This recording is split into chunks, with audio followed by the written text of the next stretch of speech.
السلام عليكم. قبل أن نبدأ، شاركونا توقعاتكم لنتيجة المباراة في التعليقات.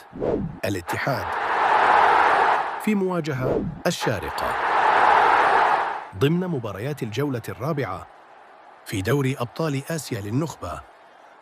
ستقام المباراة يوم الثلاثاء بتاريخ 4/11 عام 2025 ميلادي.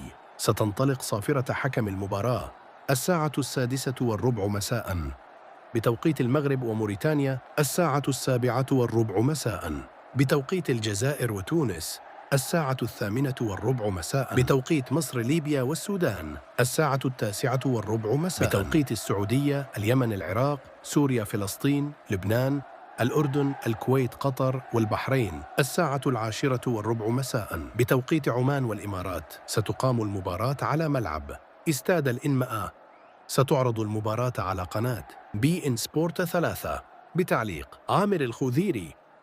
هذا كل شيء، وإلى لقاء آخر. سلام. لا تنسى الاشتراك في القناة ليصلك كل جديد.